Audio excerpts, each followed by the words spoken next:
ہم یہ سمجھنے لگے کہ صبر کرنے والے بزدل ہوتے ہیں، حالانکہ صبر بزدلی نہیں، صبر دلیر لوگ کرتے ہیں۔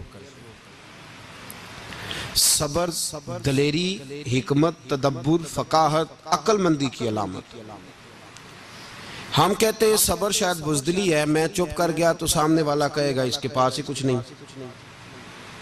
حالانکہ قرآن مجید یہ کہتا ہے کہ وَاسْتَعِینُوا بِالصَّبْرِ وَالصَّلَاةِ، اے ایمان والو صبر اور نماز سے مدد مانگو، وَإِنَّهَا لَكَبِیرَةٌ، ہیں دونوں کام میں مشکل، یہ سخت کام ہے، إِلَّا عَلَى الْخَاشِعِينَ، مگر اللہ سے جو ڈرتے ہیں ان کے لیے مشکل نہیں ہے۔ تو قرآن مجید نے تو کہا یہ کبیرہ ہیں، سخت ہیں، بڑے کام ہیں۔ حوصلہ کرنا بڑا کام ہے، چھوٹا کام ہے یہ دلیر لوگوں کا کام ہے۔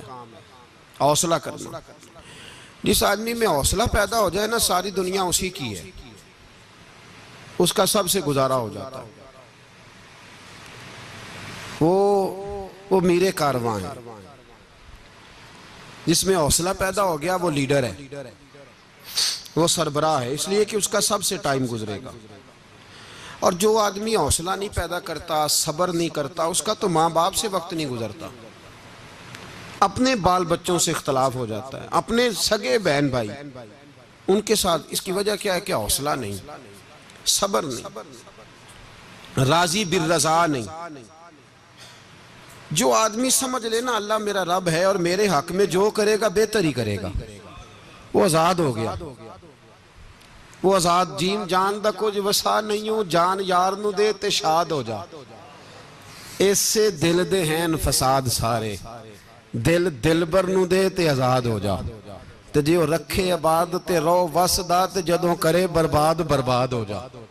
وزن نہیں بنتا شعر کا، لیکن میں کئی دفعہ کہا کرتا ہوں جیو رکھے عباد تے رو وسدا، جدوں کرے برباد تے چپ کر کے برباد ہو جا۔ اس میں لقمہ نہ دے، بحث نہ کر، یہ بھی نہ کہہ دیکھو جی میں نے کتنی، نہ چپ کر کے برباد ہو جا، بس ختم۔ اور ایک شاعر نے بڑی زبردست بات کہی تھی، نے کمال کر دیا، شعر سمجھ میں آ گیا تب بھی ٹھیک ہے، نام بھی آیا تو شعر پھر بھی بڑا ٹھیک ہے، شعر پھر بھی بڑا ٹھیک ہے۔ اس نے کہا تھا تو اگر عشق میں برباد نہیں ہو سکتا تو جا، پھر تجھے کوئی سبق یاد نہیں ہو سکتا، پھر تو ناکام ہے زندگی میں، پھر تو الف بے بھی نہیں یاد ہوگی۔ تو اگر عشق میں برباد نہیں ہو سکتا تو جا، پھر تجھے کوئی سبق یاد نہیں ہو سکتا، پھر تو فارغ ہے۔ تو عزیزو یاد رکھو، صبر، حوصلہ، دانائی یہ آپ کو بڑا کرے گی۔ میرے رسول پاک صلی اللہ تعالیٰ علیہ وسلم کو اللہ نے سمندروں سے بڑا حوصلہ عطا فرمایا تھا، سمندروں سے بڑا، سمندروں سے بڑا مشکل ہوتا ہے بیٹی کے قاتل سے صلح کرنا، بڑا مشکل ہوتا ہے، بڑا مشکل ہوتا ہے کانٹے بچھانے والوں کے رستوں میں پھول بچھانا۔ اور بھائی یہ بڑا ہی مشکل ہے، بڑا، جنہوں نے پتھر برسائے ہوں، مکے سے نکالا ہو، ان کے گلے میں پھولوں کے ہار ڈالنا، پر سلام اس پر کہ جس نے دشمنوں کو بھی قبائیں دیں، سلام اس پر کہ جس نے گالیاں سن کر دعائیں دیں۔ تو حضور نے حلم کا مظاہرہ کیا، تدبر، صبر ایک تدبیر ہے، یہ آپ کو سیاںہ کر دے، جو اللہ نے آپ کو دیا اس پہ راضی رہے، صبر کرے، اور اپنے ارد گرد لوگوں کو دیکھ کے پریشان نہ ہو۔ نبی پاک علیہ السلام نے اپنی امت کو صبر سکھایا، اور ساتھ یہ بھی حکم فرمایا کہ مصیبتیں اور مشکلیں بڑے لوگوں پہ آتی ہیں، چھوٹوں پہ مشکلات، جو دل کے چھوٹے ہوں، ذہن کے چھوٹے ہوں، ان پر اللہ مشکل نہیں ڈالتا۔ ایک صحابی نے کہا یا رسول اللہ صلی اللہ علیہ وسلم سب سے زیادہ مشکلات کن پہ آتی ہیں؟ تو حضور نے فرمایا نبیوں پہ۔ کن پہ یا رسول اللہ؟ اس کے بعد تو حضور نے فرمایا پھر نیک لوگوں پہ، علماء پہ، صلحاء پہ، صوفیاء پہ، اتقیاء پہ، ان لوگوں پہ بڑی مشکلات ہوتی، یہ کٹھن راہوں سے گزرتے ہیں۔ بھائی تیار کریں ذہنی طور پہ اپنے آپ مشکلات کے لیے، آزمائشوں کے لیے، تکلیفوں کے لیے۔ تیار کریں. جب آپ تیار رہیں گے پھر آنے والی مشکل آسانی سے گزر جائے گی، اور جب کہیں گے پتہ نہیں کیا ہوگا حوصلہ چھوڑ جائیں گے پھر معاملہ خراب ہوگا. دلیر رہیں. نبی پاک صلی اللہ علیہ وسلم کے مدینے آنے سے پہلے ایک شخص تھا، عبداللہ بن ابی سلول اس کا نام تھا. تو مدینے والے لوگ اس کو اپنا پیشوا مانتے تھے، اوس بھی خزرج بھی. اس کی تاج پوشی بھی کی، بڑی اس کی منتا تھی. جب حضور آ گئے تو اس کا کاروبار بند ہو گیا. اب لوگ یہ نہیں سمجھتے کہ میں غلط ہوں، لوگ کسی کے مفادات کو ٹھیس پہنچتی ہے تو مخالفت کرنے لگ جاتا ہے. اب اس کے حالات جب خراب ہوئے تو اس نے پتہ کیا کیا، جھوٹ موٹ کا کلمہ پڑھ لیا. سمجھ آ رہی ہے باتوں؟ جھوٹ موٹ کا. اور منافقوں کا ایک ٹولہ اس نے تیار کر لیا جس کا قرآن مجید نے سورہ منافقون میں ذکر کیا. ایک جنگ کا موقع تھا، نبی پاک صلی اللہ علیہ وسلم تشریف لے گئے تو عبداللہ بن ابی سلول بھی چلا گیا. حضرت عمر فاروق رضی اللہ تعالیٰ عنہ کے ایک غلام تھے، وہ پانی لینے کنویں پہ گئے. ادھر سے انصار میں سے، چونکہ حضرت عمر کے غلام مہاجر تھے، انصار میں سے ایک شخص پانی لینے پہلے سے آیا ہوا تھا.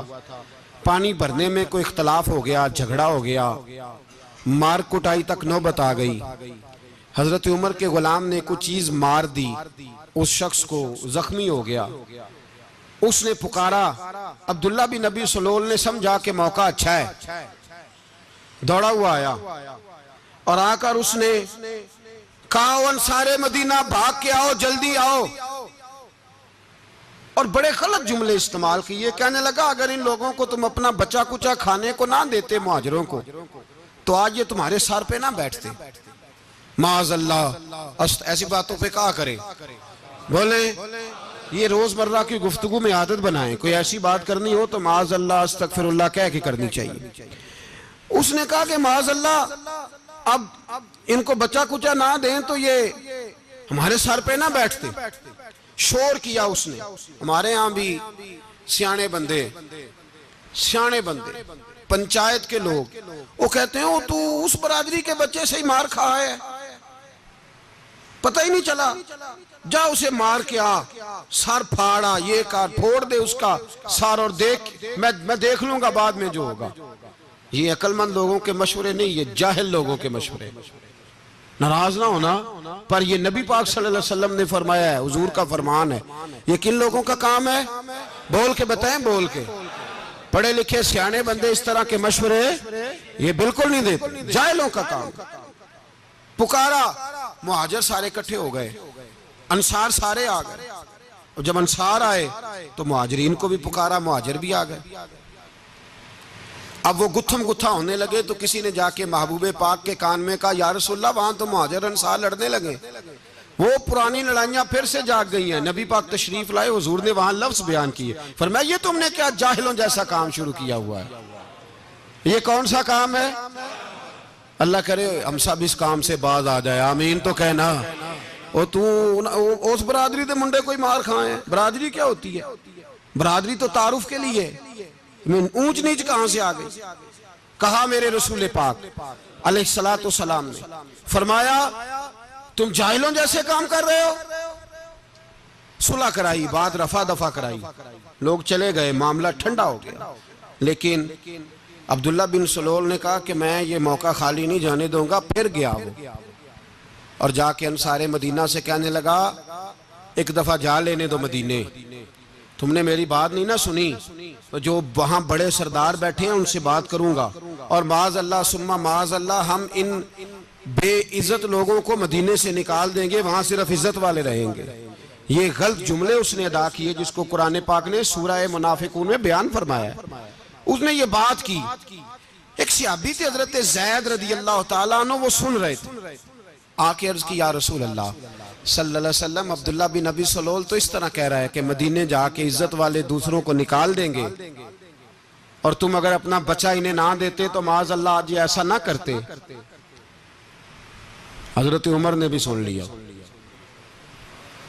حضرت عمر نے بات سن لی، تلوار نکالی اور دوڑے.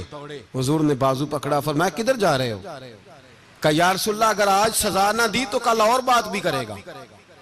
اور اگر آج ایک قتل ہو گیا تو باقی سیانے بن جائیں گے. یا رسول اللہ مجھے چھوڑے میں ماروں گا.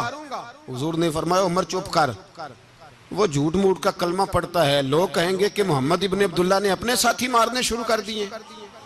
چپ کر, حوصلہ کر, صبر کر, دلیری کر. حضرت عمر کہتے ہیں میری حضور کے کہنے پر میں ٹھہر تو گیا, پر وہ میرے اندر جو آگ لگی ہوئی تھی ٹھنڈی نہیں ہو رہی. کہتے ہیں میں چپ تو کر گیا.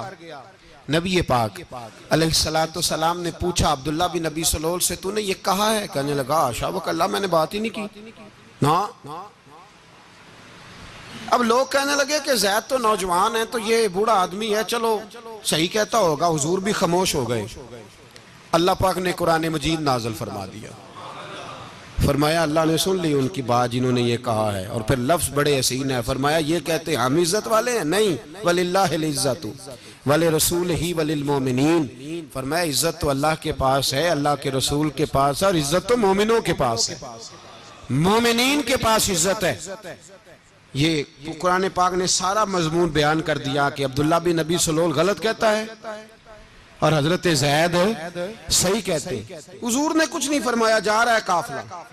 جب مدینے کی سرحد آ گئی نا, حدود مدینہ منورہ کی شروع ہوئی, تو عبداللہ کا اپنا بیٹا, اس کا نام بھی عبداللہ بن عبداللہ تھا, اپنا بیٹا اس کا بڑا مخلص جانثار غلام تھا میرے رسول پاک صلی اللہ علیہ وسلم کا. وہ تلوار لے کے مدینے کی حد پہ کھڑا ہو گیا اور کہنے لگا میرے باپ, تو نے اتنی بے ایمانی کے لفظ کہے کہ میں ان کو نکال دوں گا.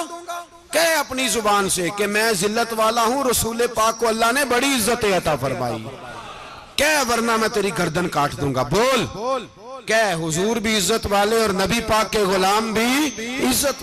کہے اپنی زبان سے, کہے میرے رب کا یہ فرمان ہے وَرَفَعْنَا لَكَ ذِكْرَكَ, حبیب میں خود تیرے لیے تیری شانوں کو بلند فرما دوں گا.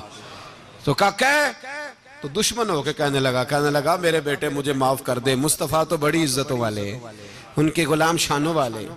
جب بیٹا تلوار لے کے سامنے کھڑا ہوا, شہرت ہوئی, اب نبی پاک نے حضرت عمر کی طرف دیکھا, کہا عمر تیری بات صحیح تھی, اب جو ہوا یہ زیادہ صحیح تھا. وہ میں نے تجھے کہا حوصلہ کر, تدبر کر, وقت کا انتظار کر, یہ صحیح ہوا کہ وہ صحیح تھا. تو حضرت عمر فاروق کہنے لگے یا رسول اللہ میں گواہی دیتا ہوں آپ واقعی اللہ کے سچے رسول ہیں صلی اللہ علیہ. اتنی اچھی رائے, وقت فیصلہ کرتا ہے. تدبر سے چلیں, دانائی سے چلیں, علم پیدا کریں.